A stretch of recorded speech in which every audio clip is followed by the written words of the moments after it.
Bamboo स्लेटी गनी मामादो अलियो उत्तर ओलह गिमें bamboo स्लेटीअ जी नंढड़ी ॻोठ मां गुज़रे थो जेको हिकु नाक़ाबिल हल तज़ाद आहे। इन सालनि जो हिकु बॉक्साइट माइनिंग कंपनी लाइ माहौलियाती सिहत ऐं हिफ़ाज़त वारी कमु करे थो, पर हू पिणु हिकु सरगर्म कारकिन आहे जेको पंहिंजी कम्यूनिटीअ में ज़िंदगीअ खे बहितर बणाइण जी कोशिश करे थो, जंहिंजो मतिलबु अक्सर करे इलाइक़े में ॿी माइनिंग कंपनी जी कमनि ते तनक़ीद करणु आहे। अमरीकी मीडिया ॿुधायो त सदर डोनाल्ड ट्रम्प दरख़्वास्त कई आहे त अमरीका ईरान डेल में तरमीमूं कयूं वञनि, जंहिंजो मक़सदु हिन साल जी शुरूआत में शुरू थींदड़ जंग जो ख़ात्मो आणणु आहे। BBC जे US news partner CBS news ॿुधायो त तब्दीलियूं आबनाई हिफ्ज़ ऐं इंतिहा अफ़ज़ूदा यूरेनियम खे हटाइण सां लाॻापियल आहिनि। व्हाइट हाउस तबसरो जी दरख़्वास्त जो जवाबु न ॾिनो। कोलंबिया जी सदारती चूंड जूं ते थींदी। हिकु खाॿीधर ऐं साॼेधर जी उमेदवारनि जे विच में सियासी स्पेक्ट्रम जे मुख़ालिफ़ सिरनि ते साॼेधर जी एबलाडो डीला एस्प्रेला डोनाल्ड ट्रम्प जो मदाह वोटनि में मथे आयो। उन खां पोइ खाॿीधर जी सीनेटर एवान सीपेदा मौजूदा सदर गिस्टावो पीट्रो जो इतिहादी आहे। परे साॼी तरफ़ खां ॿाहिरि वारो एबलाडो डीला एस्प्रेला ईंदड़ महीने कोलंबिया जी सदारती चूंडनि जी डोड़ में खाॿीधर जी सेनेटर एवान केपेदा खे मुंहुं ॾींदो।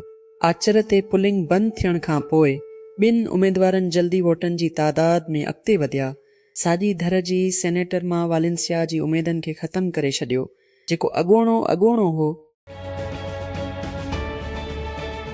Sigue la cobertura en español हैरत अंगेज़ तौर ते दस मज़बूत कारकर्दगी में साॼी वंग जी 12 उमेदवार अबिलाडो डी ला एस्प्रेंडॉफ में खाॿी धर जी उमेदवार सेनेटर एवान सेपेदा खे मुंहुं ॾींदो। कोलंबिया जी सियासी मुस्तक़बिल ते जंग जी स्टेज खे तरतीब ॾींदो ऐं अहम बेन अल अक़वामी भाईवारनि सां उन जी रिश्तनि जी हिदायत अमरीका समेत। ब्रुकलिन रवीरा हिकु अंदेशी अॻवान सियासतदान ऐं कारकुन 10 सालनि जी उमिरि में फ़ौत थी वियो आहे। सालनि खां पोइ निकारागवान रियासत जी हिरासत में हक़नि जी वकीलनि खां कावड़ जो इज़हार कयो। आचर ते निकारागवा जी हुकूमत हिन जी मौत जो सबबु हिकु बैक्टीरियल इन्फेक्शन खे मंसूब कयो, जेको कोविड रज़ीन जी मुक़ाबले खां पोइ पकड़े वरितो। रास बारका न्यू जर्सी में न्यूयॉर्क जी मेयर डेलनी हॉल जे भरपासे वारी इलाइक़े ते किरफ्यू लागू कयो आहे। इमिग्रेशन हिरासते मर्कज़ जेको अमरीकी सदर डोनाल्ड ट्रम्प जे वॾे जलावतनीअ वारी ड्राइव ते बहस में हिकु चमकंदड़ नुक़्तो बणिजी चुको आहे।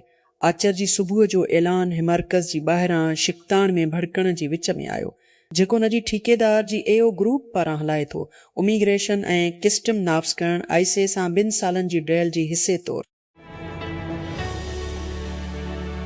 विराट कोहली जी नॉट आउट रन्सनि ऐं मुतासिर थियल बालिग रॉयल चैलेंजर्स बंगलोरो RCB खे गुजरात टीटन जे ख़िलाफ़ 5 विकेटनि तां शिकस्त ॾेई इंडियन प्रीमियर लीग IPL जो ॿियो सिधो महदूद करे छॾियो। मजमूई तौर ते सरुष बालनि सां गॾु उन जो ताक़ुब कयो वियो, जॾहिं कोहली आचर ते अहमदाबाद में हिकु लिकायल फाइनल में सीज़न जी पंहिंजी 5 अधु सेंचुरी ताईं पहुची वियो। माहौलियाती कारकन एरिन ब्रोकोविच जो हिकु नओं मिशन आहे डेटा सेंटर जी तामीर में वधीक शफ़ाफ़ियत आणणु ऐं उन्हनि डेटा सेंटरनि जो असर वेझी बिरादरियुनि ते आहे। ब्रोकोविच जेको मशहूर तौर ते अदा कयो वियो हो जोलिया रॉबर्ट्स हिकु फिल्म में हिन जी कानूनी केस खे ड्रामी कंदे पैसिफिक गैस ऐं इलेक्ट्रिक जी ख़िलाफ़ ताज़ो अमरीका में डेटा सेंटरनि जी नक्शे सां हिकु वेबसाइट शुरू कई। पाकिस्तान जे हिकु फ़ौजी एहलकार चयो आहे त मुल्क जी मेट्रोसर जी तकरार दौरान हिंदुस्तान खे परअज़म जवाब ॾुखण एशिया में जंग लाइ खुला जी तसवुर खे मौसर तरीक़े सां रद्द करे छॾियो हो। अहिड़नि ख़्यालनि जो इज़हार कमांडर आजे कोर लेफ्टिनेंट जनरल न्यामान ज़िक्रिया शमशेर ॾींहुं सिंगापुर में शंग्रीला डायलॉग जी ख़सूसी सेशन दौरान कयो। लखें एथोपिया उन जून ते थींदड़ आम चूंडनि लाइ वोटिंग करे रहिया आहिनि। वज़ीर आज़म अबी अहमद जी गवर्निंग पार्टी जंहिं सुनियस में इक़्तिदार संभालण खां वठी इक़्तिदार खे मज़बूत कयो आहे, चवे थो त उहो फतह ते यकीन रखे थी। हिकु मॉल हम्पबक वयल जो लाश जंहिंजे बचाव जी कोशिश जर्मनीअ में केतिरनि ई माण्हुनि खे पकड़े छॾियो हो, समुंड जी किनारे ते लही वियो। छंछर ते जर्मन न्यूज़ साइट न्यूज़ इन पारां शाया थियल टाइम लैप थियल फुटेज ॾेखारियो वियो आहे। त वयल खे हिकु सनती वेंच ज़रिए डेनमार्क जी ॿीट उनोल ते हिकु साहिल ते सस कयो पियो वञे। डेनमार्क जी पावलियाती एजेंसी ख़मीस ते पोस्टमार्टम जो इम्तिहान ॾियण जो इरादो रखे थो। आचर ते म्यांमार जी उत्तर ओभर में हिकु इमारत में धमाके जी नतीजे में चयो वियो आहे त खनीअ लाइ धमाकेदार मादू ज़ख़ीरो करे रहियो हो। रिव खां वधीक माण्हू मारिजी विया आहिनि।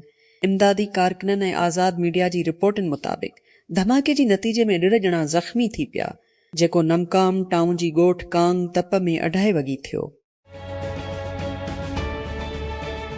अमरीका में कानून साज़ ख़ामोशियुनि सां हिकु तजवीज़ पेश करे रहिया आहिनि जेकी गैर मामूली तरीक़नि सां अमरीका ऐं इसराइल जे विच में फ़ौजी लाॻापनि खे वधीक मज़बूत करे सघनि था। हिकु अहिड़े वक़्त में जॾहिं अमरीकनि जे विच में इसराइल जी अवामी हमायत तेज़ी सां भरियल आहे। हफ़्ते जारी कयल लिफल National Defense Authorization Act NDE में शामिल शकनि में सेक्शन लिफलश आहे। अमरीका इसराइल दिफ़ाई टेक्नोलॉजी ताउन जी शुरूआत। गॾियल क़ौमुनि जी कांग्रेस में 2 कानून साज़ ईंदड़ दफ़ाई बजट में हिकु सेक्शन खे रद्द करण ते ज़ोर ॾेई रहिया आहिनि, जेकी अमरीका ऐं इसराइली फ़ौजनि जे विच में इंज़माम खे वधीक मज़बूत कनि। उन जी कोशिश सालियानी नेशनल डिफेंस उथावड़ जी विच में अचे थी। हिकु बिल जेको अमरीकी फ़ौज लाइ बजट मुक़ररु करे थो। आर्टिसन नाले हिकु स्टॉर ते तनक़ीद करण खां पोइ हिन जे कम खे ग़लति इस्तेमालु करण ते फ़नकार केसी ग्रीन मशहूर ई आहे। ठीकु मीम जो ख़ालिक़ चयो त उहो आर्टिसन सां हिकु मुआहितो ते की पइजी वियो आहे। तकरार शुरू थियण खां पोइ ज़ाहिर थियो ग्रेन आर्ट जो हिकु नुस्ख़ो इस्तेमालु करण लाइ उन जी AI स्टंट आवा खे फ़रोग़ ॾियण लाइ आर्टिसन जी बस ऐं सवे जे इश्तिहारनि में ग्रेन जो सुञातल कतो सुञाणी सघंदड़ शोलनि जे विच में बीठो हो, पर चवण बदिरां हीउ ठीकु आहे।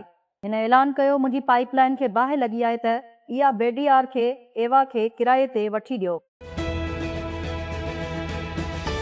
यूट्यूब प्रेस्टिग और पाइपलाइन हिन हफ़्ते जे आख़िर में तमामु मज़बूत नज़र अची रही आहे। बॉक्स ऑफिस ते नंबर 1 जाइ वठणु बैक रूम्स आहे। हिकु फीचर फिल्म जे तौसी कीन पार्सन जी यूट्यूब वीडियोज़ जी सीरीज़ जी हिकु पुरस्कार ऑफिस स्पेस इच्छा थ्रेड मां ठाहियल रावलपिंडी चूंडनि खां अॻु गुलगित बल्तिस्तान में 10,000 पंजाब पुलिस एहलकारनि खे मोकिलियो पियो वञे। उहो आचर ते ज़ाहिर थियो जॾहिं P-3 इलेक्शन खां अॻु धांधली जा इल्ज़ाम ॿीहर वरिता। पंजाब अॻिते शुरूआती तौर जी ॿिए में 1000 एहलकारनि जी मुक़ररी जी मंज़ूरी ॾिनी हुई। बाद में वधीक पे पुलिस एहलकारनि जी मुक़ररी जी मंज़ूरी ॾिनी हुई। पाकिस्तान जे हिकु फ़ौजी एहलकार चयो आहे त मुल्क जी मई रसरनि जी तकरार दौरान हिंदुस्तान खे परएज़म जवाब ॾुखण एशिया में जंग लाइ खुला जे तसवुर खे मुअसर तरीक़े सां रद्द करे छॾियो हो। अहिड़नि ख़्यालनि जो इज़हार कमांडर आजे कोर लेफ्टिनेंट जनरल न्यामान ज़िक्रिया शिंशर ॾींहुं संगापुर में शंगरी ला डायलॉग जी ख़सूसे सेशन दौरान कयो। अदा पनाहगीर कैंप्स इसराइल जी इलहदगी वारी भित फ़ौजी वाच टावर्स ऐं रिमोट कंट्रोल बंदूकनि सां घेरियल आहे। हिन ऐद 2 सालनि में पहिरियों भेरो शहरी स्टॉल लॻाया, खाधो पखाया, आर्ट ठाहियो ऐं पंहिंजनि ॿारनि खे खेॾणु ॾियो। उन खे वापसीअ जो बाज़ार सॾींदा हुआ। अल जज़ीरा जी लीला वारा रिपोर्ट करे थी चीन जी सरहद जे वेझो उत्तर ओभर म्यांमार में हिकु धमाके में दर्जननि माण्हू मारिजी विया आहिनि। मुक़ामी मीडिया ऐं हिकु बाग़ी ग्रुप चयो आहे शान रियासत जी ॻोठ कांग तात में आचर जी धमाकीअ में मरण वारनि जो सही अंग फौरी तौर ते वाज़े न थी सघियो आहे। रावलपिंडी इस्लामाबाद बजूअ जी चूंडनि खां अॻु गुलगित बल्तिस्तान में 10,000 पुलिस एहलकारनि खे मुक़ररु कयो पियो वञे। उहो आचर ते ज़ाहिर थियो जॾहिं P-3 इलेक्शन खां अॻु धांधली जा इल्ज़ाम ॿीहर वरिता। पंजाब अख़्तियारनि शुरूआती तौर जे ॿिए में फ़ी 1000 एहलकारनि जी मुक़ररी जी मंज़ूरी ॾिनी हुई। बाद में वधीक 83 पुलिस एहलकारनि जी मंज़ूरी ॾिनी हुई। उन्हनि मां कुझु जेके लावस में ॿुॾल गार मां आज़ादु कया विया आहिनि, इहे ॻोल्हण जी कोशिशुनि में मदद करे रहिया आहिनि। आख़िरी 2 गुम थियल माण्हुनि खे अंदरि फासी। बचाव वारनि चयो आहे हींअर ताईं 7 मां 5 खे बचाव थी विया आहिनि, पर उहो यकीन आहे त बाक़ी 2 माण्हू गार जी अंदरि अंदरि घिरो आहिनि, मरकज़ी सैसोबून सूबे जे जबलनि वारी इलाइक़े में। कोलंबिया जी सदारती चूंडनि जी पहिरीं मरहले में पुलिंग शुरू थी वई आहे, जंहिंमें खाॿी धर जो कानून साज़, हिकु आज़ादु वापारी ऐं हिकु साॼी धर जो सेनेटर सदर गिस्टाओ पेट्रो जी कामयाबीअ लाइ विड़जी रहियो आहे। हुकूमती इतिहादी सेनेटर एवान कैपिडा हिन वक़्तु चूंडनि में अॻिती आहे। आचार जी इलेक्शन ऐं हूचुनि जी रिनऑफ खां बचण लाइ वोटनि तादाद में समेटो जी हद खे पार करण जी कोशिश करे रहियो आहे, जेका वरियायल साॼी वंग खे हिकु उमेदवार जी चौधारी मज़बूत करण जी इजाज़त ॾेई सघे थी। ईरान ॾुखण पारस गैस फील्ड में 3 ऑफशोर प्लेटफॉर्मनि ते गैस जी पैदावार बहाल करे छॾी आहे। पारस आइलैंड गैस कंपनीअ जी सरबराह रियासती मीडिया खे ॿुधायो आहे, मार्च में इसराइल तरफ़ां सहूलियत ते चयो त हमलनि में प्लेटफॉर्म्स खे नुक़सानु न पहुतो आहे। ईरान जी इना न्यूज़ एजेंसी ॿुधायो। अदेस अबाबा एथोपिया सोमर ते आम चूंडनि में पार्लियामेंट जी मेंबरनि खे चूंडण लाइ वोट ॾेई थो, जेको बदिले में ईंदड़ वज़ीर आज़म खे चूंडींदो। National Election Board of Ethiopia इनेप चयो आहे त सियासी पार्टियूं ऐं 83 खां वधीक उमेदवार मुक़ाबले में आहिनि, जिन में वफ़ाक़ी पार्लियामेंट लाइ 83 इलाइक़ाई ऐं शहरी काउंसिलनि लाइ ऐं ॾिण आज़ाद उमेदवार शामिल आहिनि। इसमिन मिलियन खां वधीक वोटर रजिस्टर्ड थियल आहिनि। सरकारी वोटरनि जी रजिस्ट्रेशन जी अंगनि अखरनि मूजिबि औरतूं वोटरनि जो अधु हिसो आहिनि। नौजवान एथोपियन आबादी जो वॾो हिसो ठाहींदा आहिनि, जिन जी वची उमिरि लॻभॻि 18 सालनि जी आहे। गॾियल क़ौमुनि जी आबादी जी अंदाज़ी मुताबिक़ उन्हनि खे मुल्क जी वोटरनि में काफ़ी मौजूदगी ॾेई थी। हिकु लिप्शन सालनि जी पाकिस्तानी औरत फ्रांस में कैंसर जी तहक़ीक़ में मदद करे रही आहे। कम जी ज़रिए ई इम्यूनोथेरेपी ऐं कैंसर जी वैक्सीन जी तरीक़नि ते ध्यानु ॾियणु साबरीना खान लिवर जी कैंसर रिसर्च सेंटर में कमु करे रही आहे, जेको फ्रांस जे मारूफ़ ऑन्कोलॉजी रिसर्च इदारनि मां हिकु आहे।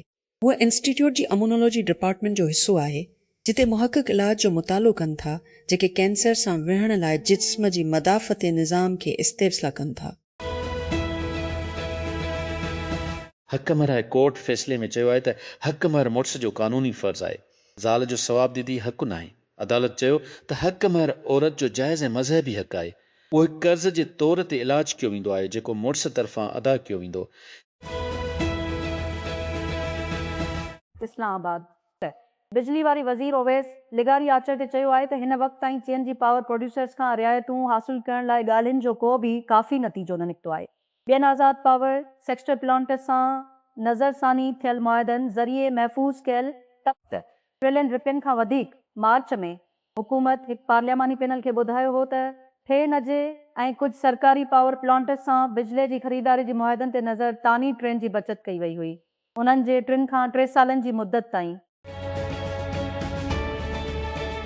ईरान में अख़्तियारनि अमरीका ऐं इसराइल सां जंग जी शुरूआत में मुल्क खे ऑफलाइन वठण खां पोइ 3 महीननि बाद कुझु इंटरनेट जी रसाई बहाल करे छॾी आहे, पर अक्सर माण्हुनि लाइ पाबंदियूं बरक़रार त हिन इंटरनेट जी रसाई खे जंग खां अॻु वारे सतह ते वापसि आणण लाइ हिकु अमल शुरू कयो आहे, जेको अॻु में ई तमामु महदूद, छाकाणि त ईरान उन वक़्तु अञा ॾींहं जी बंदिश खे ख़तमु करे रहियो हो, जेको जनवरीअ में मुल्क गैर एहतिजाज दौरान लागू कयो वियो हो।